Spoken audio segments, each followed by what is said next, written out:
जब इंसान अपनी मर्जी से जीने के लिए परमेश्वर ने उसे अनुमति तो दिया, लेकिन इंसान गलत रीति से जीना शुरू किया, पाप को शामिल करके जीना शुरू किया, गुनाहों को अपने संग जोड़ करके जीना शुरू किया, एक व्यक्ति दूसरे को घात करके जीना शुरू किया, एक व्यक्ति दूसरों को मार करके जीना शुरू किया।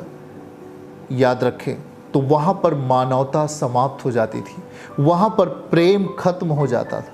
और याद रखें, परमेश्वर का जो पुत्र है उसका वो हमारे बीच में चाहता तो वो एक बड़े घर में जन्म ले सकता था, चाहता तो वो एक बड़े धनवान व्यक्ति के घर में ले सकता था जन्म, लेकिन याद रखें वो मध्यम परिवार में, एक कारपेंटर के घर में, एक बढ़ई के घर में जन्म लेता है और अपने आप को अनुशासित रखता है, जैसे कि जैसे एक शरीर से पैदा हुआ बच्चा जो है होता है। आप उसी रीत से ध्यान देना है, वो अनुशासित रहा, वो अनुशासित रहा, अपने माता पिता के अधीन रहा और वो हर वो काम करता था घर का, चाहे जो भी काम हो, छोटा हो बड़ा हो, लकड़ी का काम हो, वो सारा काम वो करते थे। याद रखना है, वो परमेश्वर है, वो प्रभु हैं, वो दुनिया के उद्धार करता है। 12 साल की उम्र तक वो बड़े बड़े शास्त्री और फरीसी उनका जवाब नहीं दे पाते थे। जब वो 12 वर्ष के हो गए, इतना तेज, इतना प्रखर आत्मा की बातें थी।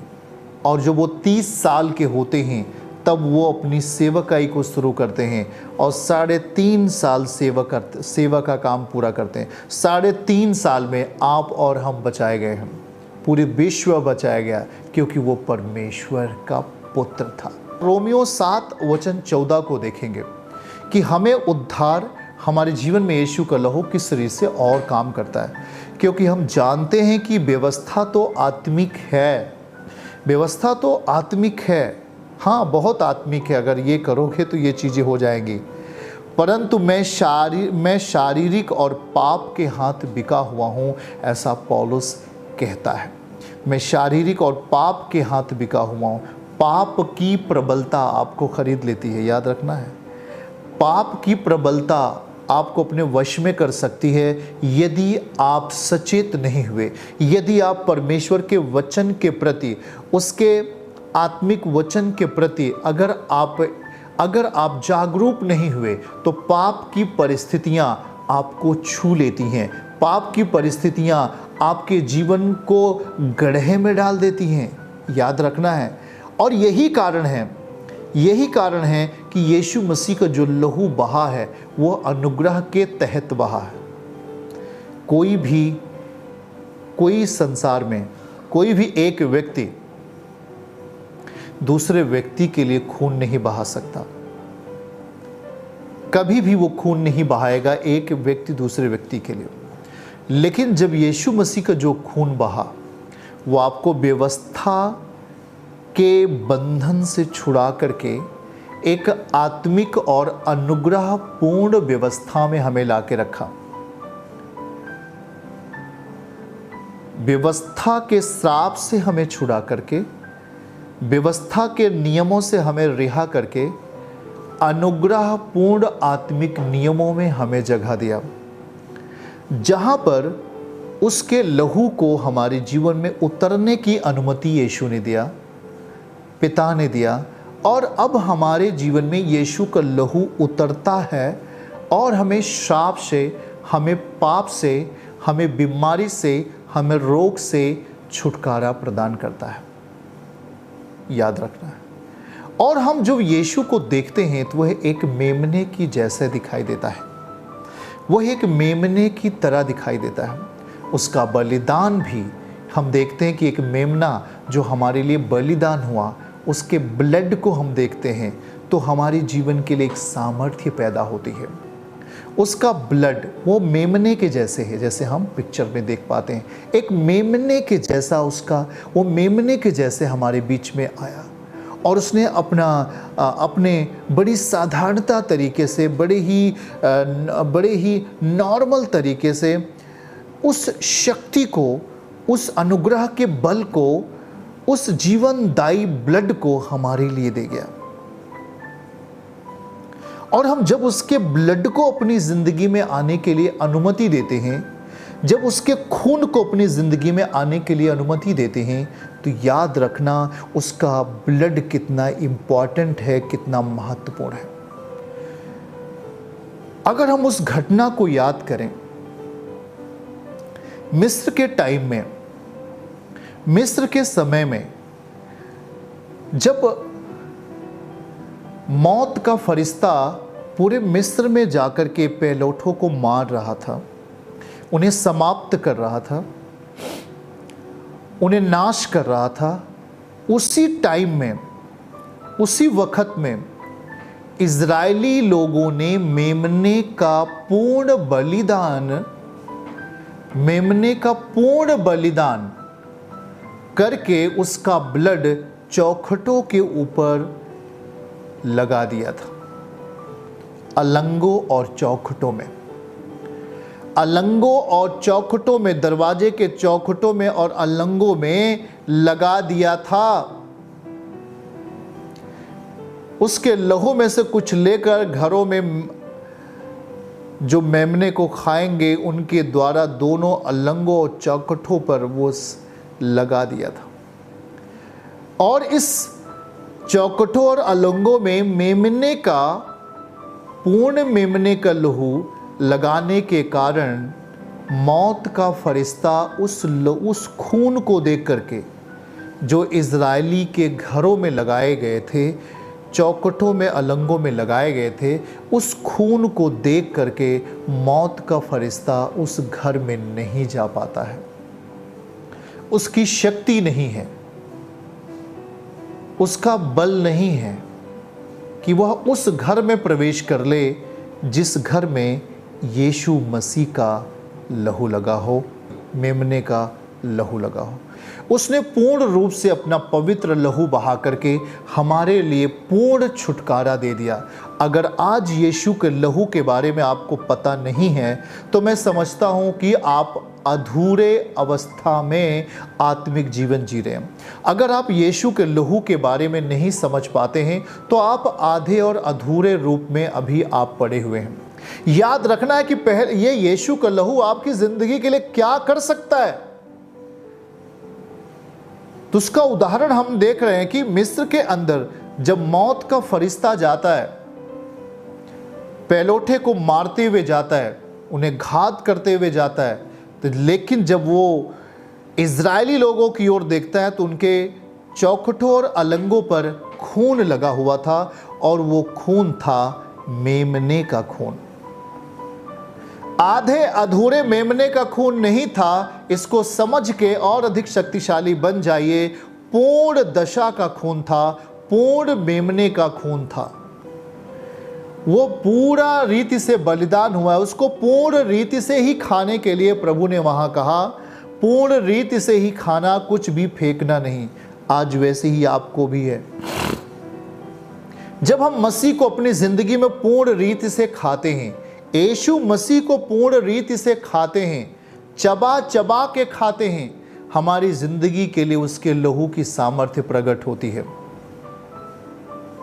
आज कोई तो अधूरा चबा रहा है, कोई तो अधूरा यीशु मसीह को खा रहा है, वहां पर पूर्ण सुरक्षा आपके लिए नहीं आती है। आप कहीं न कहीं वचन के, जब आप विपरीत होते हैं, आप अधूरे परिस्थिति को पैदा करते हैं, पूर्ण मेमने को अपने जीवन में ग्रहण नहीं करते हैं, तो पूर्ण सुरक्षा का लहू भी आपकी ज़िंदगी में नहीं आ पाता है।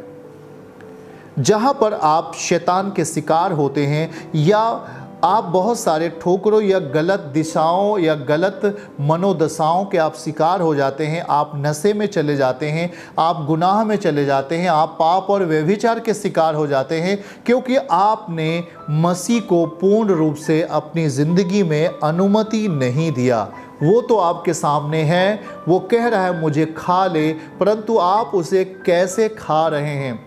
आप उसके आधे अधूरे उसके नियमों को अपनी ज़िंदगी में लागू कर पाते हैं, या आधे अधूरे दशा में हम उसके वचन में जी पाते हैं, चल पाते हैं, बाकी चीज़ों को हम अपने जीवन में वैसे ही व्यर्थ तरीके से छोड़ देते हैं, उसे व्यर्थ समझकर छोड़ देते हैं। याद रखें कि वहाँ पूर्ण रूप से मेमने का जो खाना था वो पूर्ण दशा में था, अधूरी दशा वहाँ नहीं थी। और इस रीति से जब अलंगों में उसका खून लगाया गया, दीवारों पर, उस दरवाज़ों पर, चौखटों पर लगा दिया गया, तो मौत का फरिश्ता भी उस घर में नहीं जा सका। उसकी हिम्मत ही नहीं पड़ी, उसका बल वहाँ काम नहीं करेगा, उसकी शक्ति नहीं काम करेगी कि मैं उस घर में जा सकूं, क्योंकि उस घर में यीशु मसीह का लहू, उस घर में मेमने का, पूर्ण दशा के मेमने का लहू लगा दिया गया है। आज वही चीज़ आपके और हमारे आपकी ज़िंदगी में ज़रूरत है कि जब हम यीशु मसीह को जानते हैं तो पता लगा कि आप तो जब आप सेवकाई में होते हैं, जब आप संगति में होते हैं, तब हाँ कहते हैं कि हम आज से हम अपने जीवन को पवित्र जीवन में जिएंगे, पूर्ण दशा में जिएंगे, पूर्ण खुदा की उपस्थिति में चलेंगे। लेकिन जैसे ही आप कहीं दूसरी जगह पे होते हैं, पब्लिक प्लेस पे होते हैं, या कहीं ऐसे महत्वपूर्ण कामों में जाते हैं, वहाँ पर आप परमेश्वर के वचन को अधूरे परिस्थिति में छोड़ देते हैं और पूर्ण दशा में उसे लागू नहीं करते हैं। वहाँ पर हम मनुष्य अपने सिद्धांतों को पेश करके हम मनुष्य के पुत्र को अर्थात यीशु मसीह की लहू को या उसकी सामर्थ्य को हम बिखराव की परिस्थिति में ला देते हैं या तोड़ देते हैं। और यह बिखराव की परिस्थिति, पूर्ण लहू की सामर्थ्य हमारे जीवन में काम नहीं करती है, जिससे हम ठोकर के रास्ते पर चले जाते हैं। दिखाइए पहला पतरस, और जल्दी से हम उस आयत को पढ़ेंगे। पहला पतरस अध्याय 1 वचन 18 और 19। क्योंकि तुम जानते हो कि तुम्हारा निकम्मा चाल चलन जो बाप दादों से चला आता है, वह उससे तुम्हारा छुटकारा चांदी सोने अर्थात नाशवान वस्तुओं के द्वारा नहीं हुआ। देखिए ध्यान से सुनिए, इससे हमारा छुटकारा नहीं हुआ है। हमारे पास अधिक धन है, अधिक सोने चांदी की, या अधिक मैं बहुत शक्तिशाली हूँ, प्रॉपर्टी हमारे पास बहुत ज़्यादा है, हमारे पास बहुत धन है, इससे हमारा छुटकारा हो गया नहीं। 19 आयत को पढ़िए। हमारा छुटकारा कैसे हुआ? पर निर्दोष और निष्कलंक मेमने अर्थात मसीह के बहुमूल्य लहू के द्वारा, जैसा पतरस कह रहा है, बहुमूल्य लहू के द्वारा हमारा छुटकारा हुआ है। और वो बहुमूल्य लहू कहाँ से बह रहा है? सलीब से बह रहा है, सलीब से बह रहा है। आज वो बहुमूल्य निर्दोष, अगर वो मिस मेमने को देखें, बेहतर मेमना दीजिए, एक बेहतर मेमने को देखेंगे तो उस मेमने का जो लहू है वो मेमना कैसे है? निर्दोष। अगर निर्दोष नहीं है तो हमें वो निर्दोष कैसे कर सकता है? इसीलिए जो मेमना का लहू बहता है, जो मेमना बलिदान किया जाता है, वो निर्दोष होता है, सुरक्षित होता है, निष्कलंक होता है। और यही कारण है कि आज यीशु मसीह को जब अपने जीवन में हम आने की अनुमति देते हैं तो उसके लहू की सामर्थ्य हमें निर्दोष बनाती है, हमें निष्कलंक बनाती है, हमारे हृदय को निर्दोष करते हैं, हमारे जीवन को पूरी तरीके से शुद्ध करता है और हमें पवित्र बनाकर खड़ा करता है। निर्दोष लहू ही हमें निर्दोष कर सकता है, निष्कलंक मेमना ही हमें निष्कलंक बना सकता है।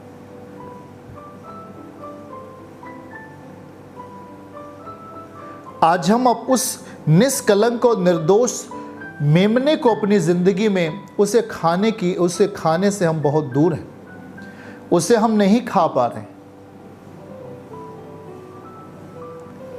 उसे हम आधे रीति से या थोड़े से खाकर ही हम पूर्ण दशा को प्राप्त करने की इच्छा रखते हैं। हम सोचते हैं कि प्रभु हमें सब कुछ मिल जाना चाहिए जो आपने अपने वादे में कहा है। प्रभु हमें सब कुछ आप देना है, यूहन्ना 6:33 में कहा है। प्रभु हमें सब कुछ मिल जाना चाहिए, फिलिपियों 4 वचन 19 में कहा है। प्रभु तो सब कुछ हमारे लिए देने के लिए तैयार है, उसके वादे हमारे लिए हैं, वो हमारे लिए ही आया हुआ है, लेकिन वो पूर्ण दशा में ही हमारे अंदर जाना चाहता है। क्या हम उसे अधूरे परिस्थिति में रखे हैं? क्या उसे हम पाप के साथ मिलाकर चला रहे हैं? क्या उसे पाप की परिस्थिति में लेकर हम उसे प्रस्तुत कर रहे हैं दूसरों के सामने? हमें निर्दोष बनना है उसके लहू की सामर्थ्य से। स्पष्ट देखिए क्या लिखा है 19 में, उसका लहू, उसका खून क्या है? वो मेमना क्या है? निर्दोष है। आज जब आपके अंदर पाप की परिस्थिति होगी तो आप निर्दोष नहीं होंगे, दोषी होंगे। आप गुनाह के साथ जिएंगे, आप दोषी होंगे। निष्कलंक, निर्दोष व निष्कलंक, यह हमें परिस्थिति देता है प्रभु यीशु मसीह का लहू। वो हमें धो देता है। एक मनुष्य के जीवन में खून यीशु मसीह का आ रहा है, देखेंगे उसको हम फिल्म पर। एक यीशु मसीह का जो खून है एक मनुष्य के ऊपर आता है और वो अपने आप को शुद्धता की जगह में देता है। उसका लहू हमारे पापों को शुद्ध कर देता है। उसका लहू हमें एक पूर्ण दशा प्रदान करता है, एक शक्ति प्रदान करता है। अभी हमने 18 में पढ़ा कि हमारा छुटकारा, यदि आप गवाही के साथ हैं, आपके जीवन में गवाहियां जरूर होंगी। कोई भी ऐसा भाई बहन नहीं है जो संगति करता हो और कहता हो कि मेरे जीवन में यीशु ने काम नहीं किया।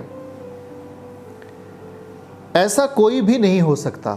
अगर वो ईमानदारी से यीशु के साथ जिंदा है, अगर वो ईमानदारी से यीशु मसीह के साथ चलता है, तो वो गवाही के साथ है,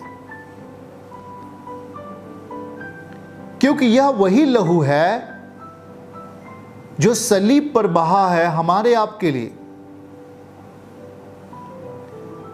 हमारे गुनाहों को, हमारे पापों को क्षमा करके हमारे जीवन के लिए एक सही मार्ग को तैयार करता है।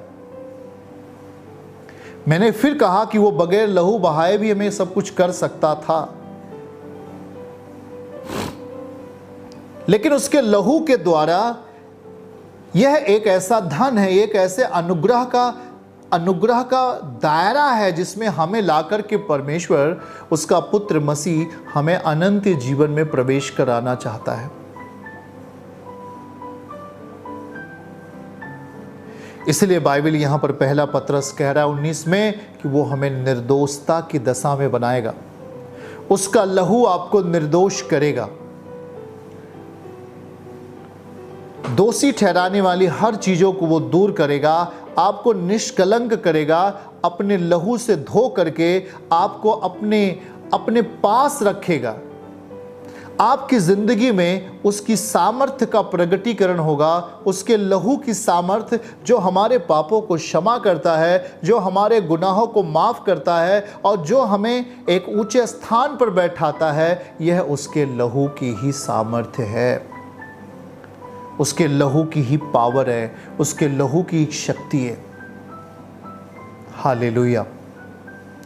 तो आज परमेश्वर यीशु का लहू हमें 7 तरीकों से जो निजात देना है, उसमें पहले तरीके से हम ये देख पा रहे हैं कि हमें यीशु उद्धार कैसे देता है, कैसे उसके लहू से हम चंगाई पाते हैं, कैसे उसके लहू से हमारे जीवन में शांति आती है, हमारे पाप क्षमा हो जाते हैं, हमारे गुनाह धुल जाते हैं और हम एक निर्दोष और निष्कलंक व्यक्ति बनकर के उसके सामने खड़े होते हैं। हालेलुया। क्योंकि हम मनुष्य पाप में पैदा हुए, इसलिए हमें ज़रूरत है कि एक ऐसे लहू की जो हमारे लिए बहा हो, हमारे लिए बहा हो। तो यीशु का लहू आपके लिए बहा है जब आप उसके समीप आते हैं, और यह विश्वास करने के द्वारा कार्यकारी होता है। जरा ध्यान से सुनना, यह विश्वास करने के द्वारा जब आप मसीह के वचन पर विश्वास करते हैं, भरोसा करते हैं, तो यह कार्यकारी होता है। हम मिस्र की घटना को जब बाइबल के अनुसार देखते हैं तो वहाँ पर जब मेमना बलिदान कर दिया गया तो उसके लहू को बगैर संदेह किए हुए अलंगों और चौखटों पर लगा दिया गया। और जब मौत का फरिश्ता उधर से होकर जाता है तो उस अलंगों और चौखटों पर खून को देखता है, यीशु मसीह को देखता है, प्रायश्चित को देखता है, सामर्थ्य को देखता है, ताकत को देखता है, और वो मौत का फरिश्ता उस घर के अंदर प्रवेश नहीं करता है। याद रखें। हालेलुया। आज आप जब उसके लहू के नीचे आते हैं, जब उसके लहू के अंदर अपने जीवन को व्यतीत करने लगते हैं, जो विश्वास करने से कार्यकारी होता है, जो विश्वास करने के द्वारा कार्यकारी होता है और हमारे लिए धार्मिकता प्रकट कर देता है। हम उसके वस्त्र को पहन लेते हैं, हम उसके लहू को एक वस्त्र की नाई अपनी ज़िंदगी में धारण कर लेते हैं। वो हमारी शक्ति बन जाता है, वो हमारा बल बन जाता है। हालेलुया। और इस रीत से हम छुटकारे को प्राप्त करते हैं, इस रीत से हम अपने जीवन में ज़िंदगी को प्राप्त करते हैं। यीशु का लहू हमें उद्धार देता है।